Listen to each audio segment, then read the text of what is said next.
You are watching A News. I'm Leila Masimova, and here are the top stories for today. Donald Trump warns Russia of introducing secondary tariffs on its oil exports while promising to bomb Iran. Germany's outgoing Chancellor Olaf Scholz said the European Union is prepared to respond as a unified bloc to US tariffs. Rescue operations continue in Myanmar and Thailand, with teams working urgently to locate survivors following the devastating earthquake.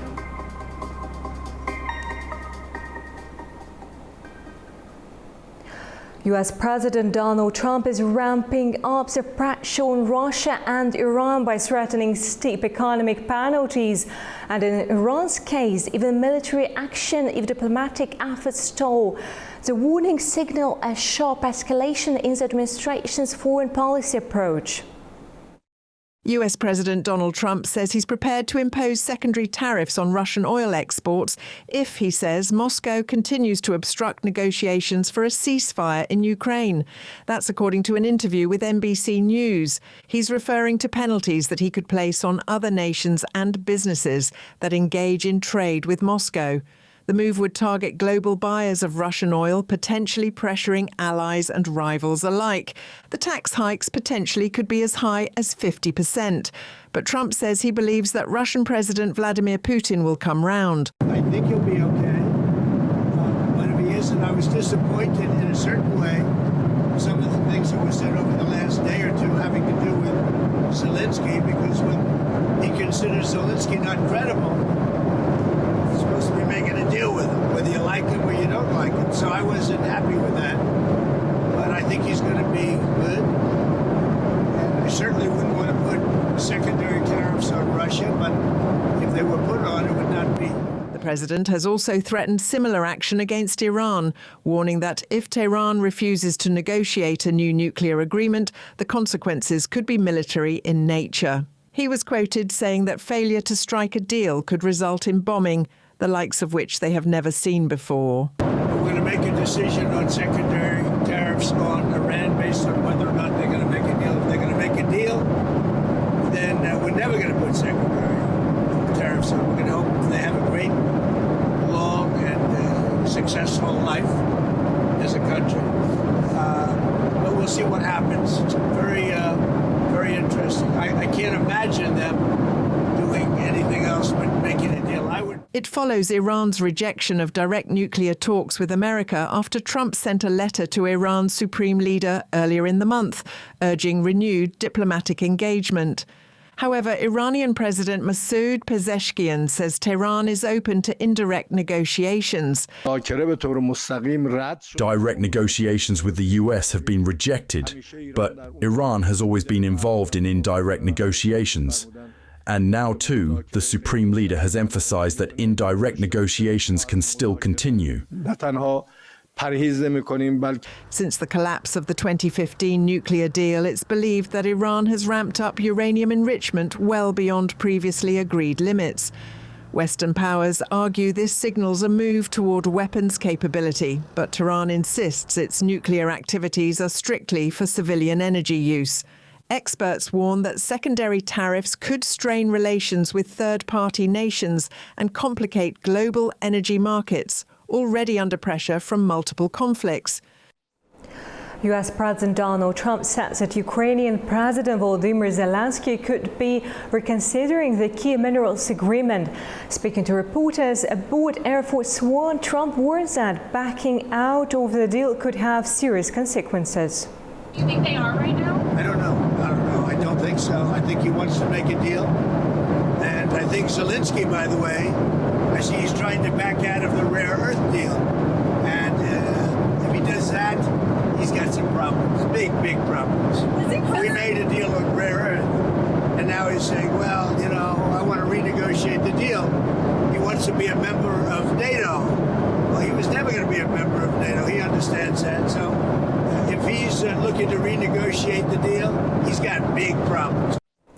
A New York Times investigations revealed that U.S. involvement in Ukraine's war effort has been far deeper than publicly acknowledged. Beyond supplying weapons, the U.S. has secretly provided intelligence, guided military strategy, and even assisted in strikes inside Russian territory. The findings raise questions about the extent of America's role in the war and how it may change under President Trump. New findings reveal that the US played a far bigger role in Ukraine's war effort than previously known. A New York Times investigation found that while the US has openly disclosed $66.5 billion in military aid to Ukraine, American intelligence, strategy, and technology have secretly shaped Kyiv's battlefield decisions.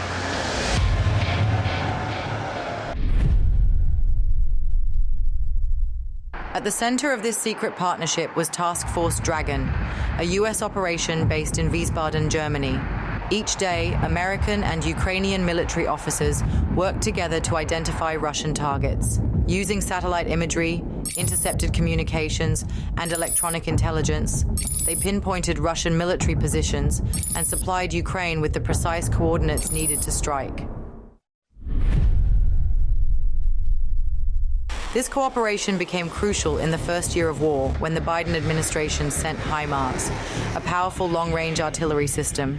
These U.S.-supplied systems allowed Ukraine to inflict heavy losses on Russian forces, helping Kyiv launch a successful initial counteroffensive. By the end of 2022, Ukraine had gained the upper hand, according to the media report.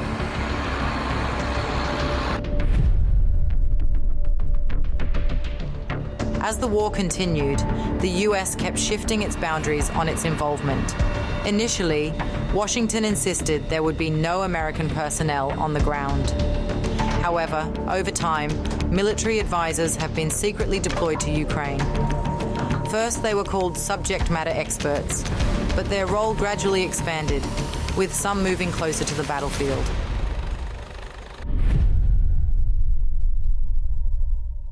Eventually, the partnership expanded across the Russian border itself. To defend Kharkiv, the U.S. authorized ops boxes, zones in Russian territory where American officers provided precise strike coordinates. The CIA was also given rare permission to assist Ukrainian drone attacks deep inside Russia. By early 2024, American involvement had expanded even further. A major U.S.-Ukrainian campaign called Operation Lunar Hail launched strikes on 100 Russian targets across Crimea, forcing Russian forces to retreat key assets to the mainland.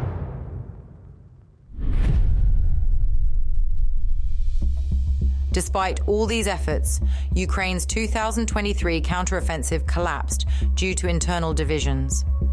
A power struggle between top Ukrainian military leaders led to a split battlefield strategy. Instead of focusing resources on a decisive push toward Melitopol, forces were divided between multiple fronts, including a costly fight for Bakhmut. In the end, Ukraine failed to reclaim key territories, and Russia regained advantage. As the war continues, these revelations provide highly specific insight into U.S.-Ukraine military cooperation under the previous administration. At the same time, with President Trump pushing for a new direction in U.S.-Russia relations, it is unclear how cooperation between Kyiv and Washington will evolve in the future.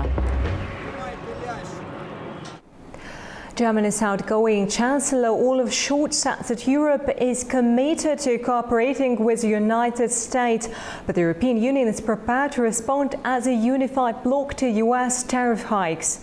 He made the comment before the opening of the Hannover Industrial Trade Fair, saying that trade wars harm all parties involved.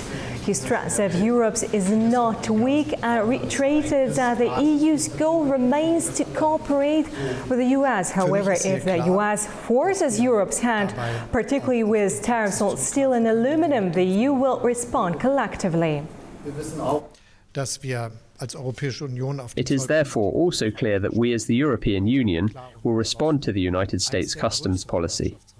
clearly and resolutely as the larger economic area with more inhabitants, with great economic power, and all the opportunities for action that arise from this, but at the same time firmly prepared at every moment and in every hour to stand up for compromise and cooperation. That is why this remains the strategy we are pursuing together. Cooperation, clarity and strength are required here at the same time. French far-right leader Marine Le Pen has been found guilty by a Paris court of misappropriating European Union funds. She is accused of paying for individuals with EU money for fictitious advisory roles during her term as a member of the European Parliament, amounting to more than €3 million. The defendants say the money was used legitimately. Prosecutors have asked for a 5-year prison term and €300,000 fine and a 5-year ban from public office for Le Pen.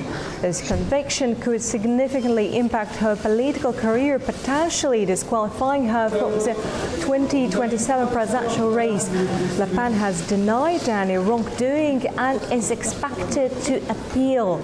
A French court is expected to deliver its verdict on Tuesday.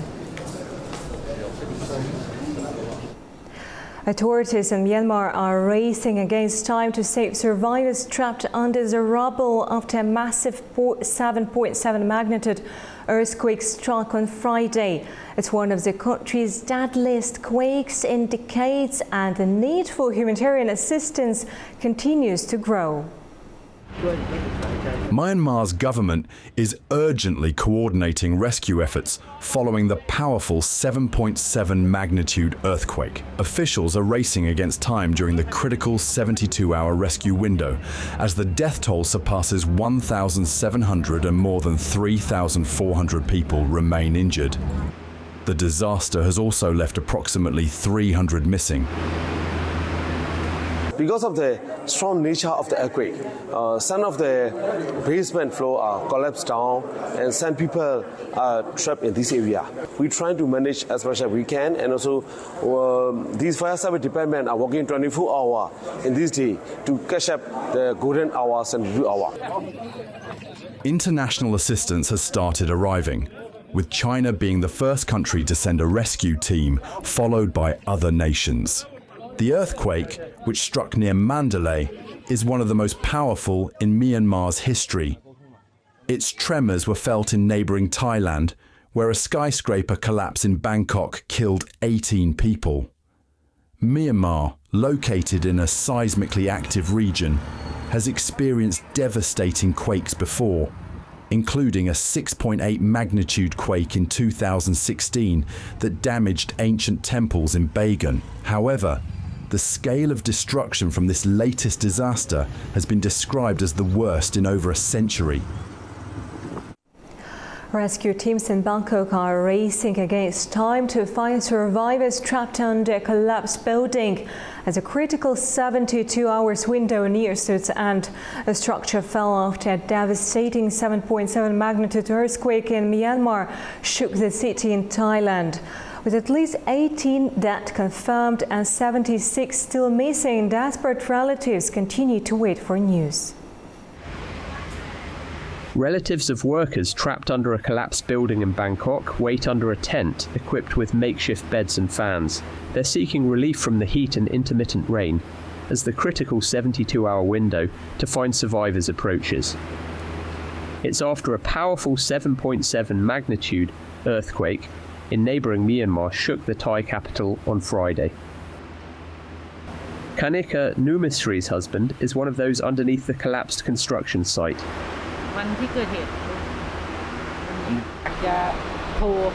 I've called my husband, who's trapped inside, countless times. Probably 100 to 200 calls a day, but none of them go through. I just keep trying, hoping there might be a signal. Maybe he would contact me or call for help. At least I'd know where he is, how he's doing. Amid the uncertainty and grief, families of the missing remain hopeful. There was someone who made it out. They told us what happened. They said when the quake hit, my relative ran out but didn't see his wife. So he ran back into the building and ended up trapped with her. It all happened so fast. Just 2 minutes. There was no time to do anything. At least 18 people have been confirmed dead across the city, with 76 still missing beneath the debris, according to officials on Monday morning. Bangkok Governor Chadchart Sittipunt says weak life signs had been detected in several areas. Search operations will continue beyond the 72-hour mark as authorities still believe survivors may be found.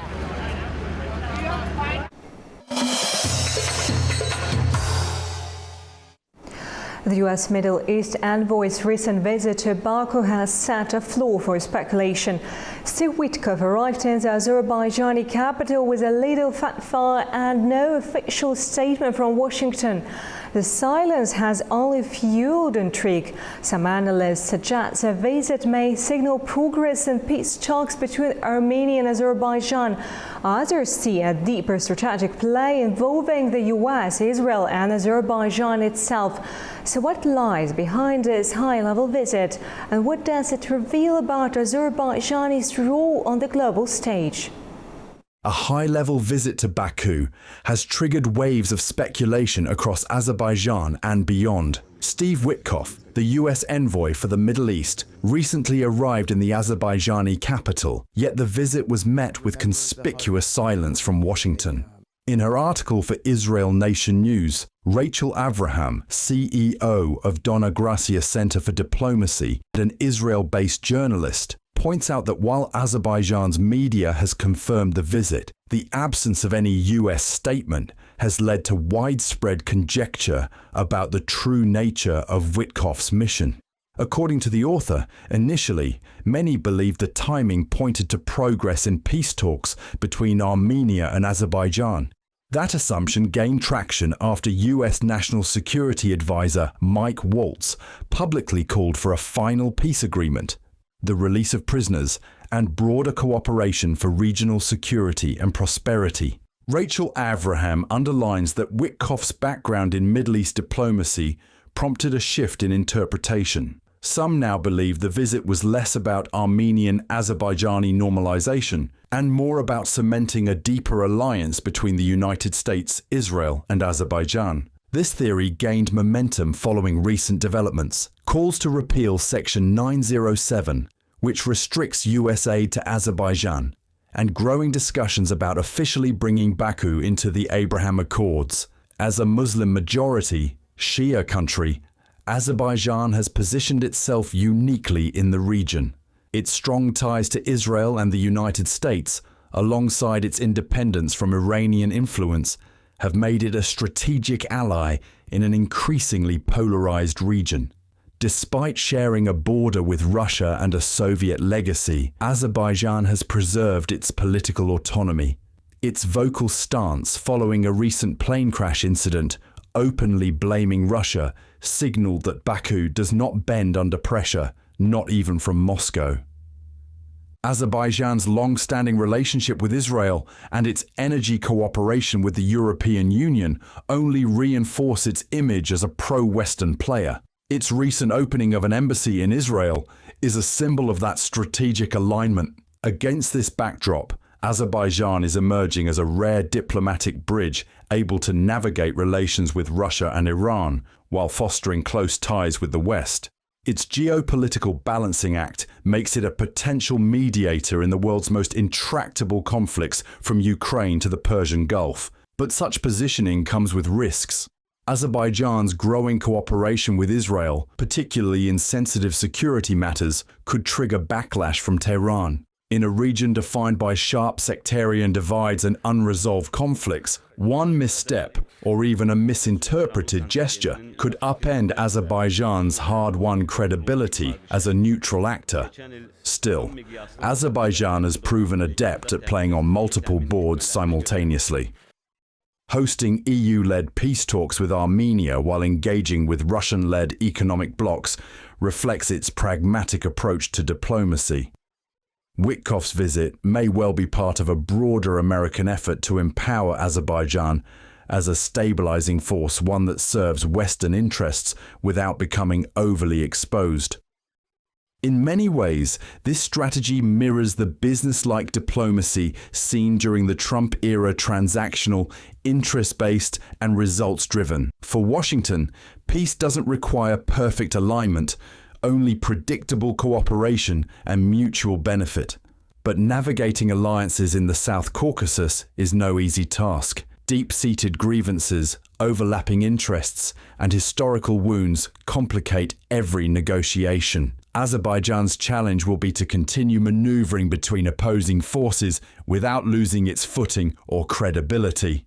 Whether Witkoff's visit marks a turning point or just another chapter in the region's complex political calculus remains to be seen. What is clear, however, is that Azerbaijan is no longer just a participant. It is increasingly becoming a platform for regional and global diplomacy. Joining us now live from Netanya, Israel is Rachel Avraham, CEO of the Dona Grazia Center for Diplomacy and Israel-based journalist. Rachel, great to have you with us. Great to have you too. First of all, do you believe that Abraham rackets are still alive? Could countries like Azerbaijan play a key role in reviving them and reshaping diplomacy between Muslim-majority nations and Israel? I definitely think that they are still alive. Even despite the war that is ongoing, Egypt has still played a crucial role in trying to have a ceasefire deal and release the Israeli hostages from captivity. The Negev Forum includes Egypt. And I also believe that the Gulf states, they more blame Hamas for the collapse of the ceasefire and not Israel, because, Witkoff gave many proposals for extending the ceasefire so that the agreements could continue, so the ceasefire could continue, and Hamas rejected to release any hostages up until now. So because of this, I think that we still have potential with the Gulf states. So that, yes, it still exists. And I think Azerbaijan has a crucial role to play in revitalizing the Accords, because Azerbaijan has continued to send oil to Israel. 40% of Israel's oil comes from Azerbaijan, and they've maintained their embassy and continue to have good relations despite the war. And this could actually, including Azerbaijan in the Abraham Accords, could actually work to revitalize the Accords and show, okay, here's a Muslim country that's Shiite, bordering Iran, that wants to have a good relationship with Israel despite the war. So why can't Bahrain? Why can't Morocco? Why can't the United Arab Emirates?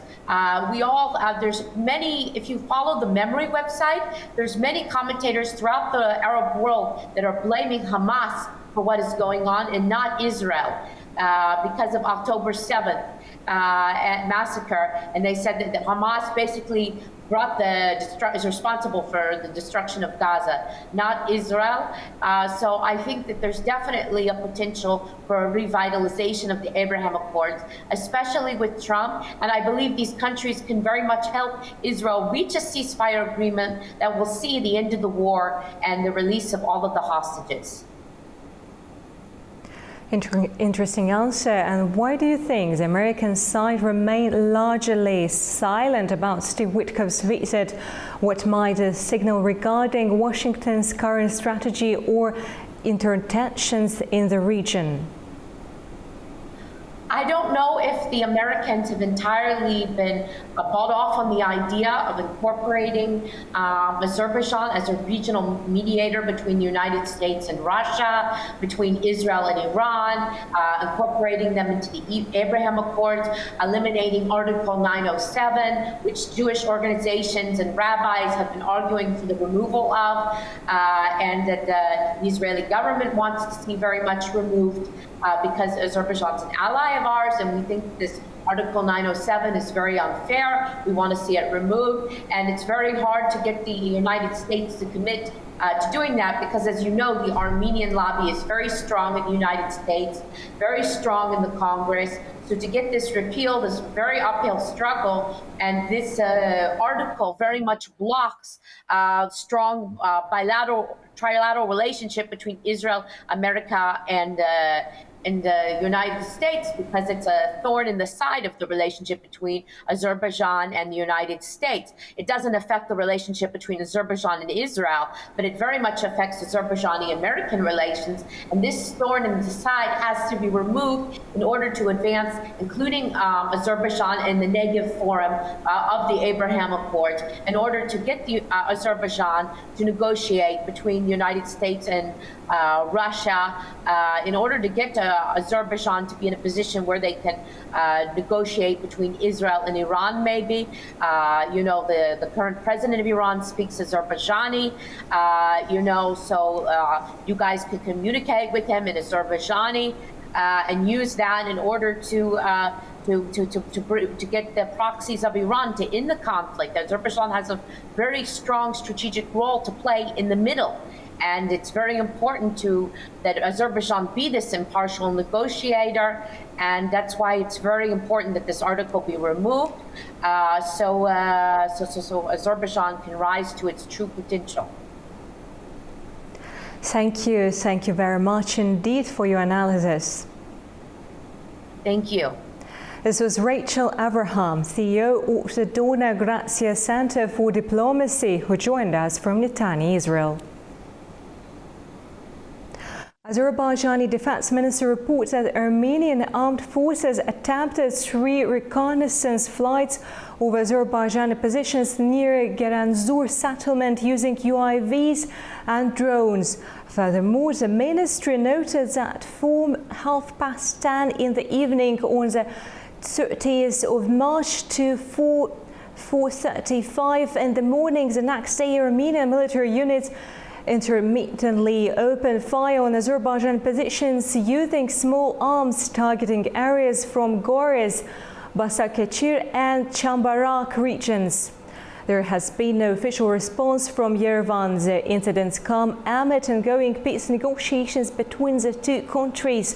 While talks have shown cautious progress, Baku continues to call for full respect of its territorial integrity and steps toward previous agreements. President of Uzbekistan Shavkat Mirziyoyev and President of Turkey Recep Tayyip Erdogan spoke by phone discussing ways to strengthen their strategic partnership. They noted growing trade, investment, joint projects and more direct flights between their countries. The leaders also focused on preparations for high-level Strategic Cooperation Council meeting and the organization of Turkic State Summit. Thank you for joining us. Stay tuned to A News and we'll be back before you know it.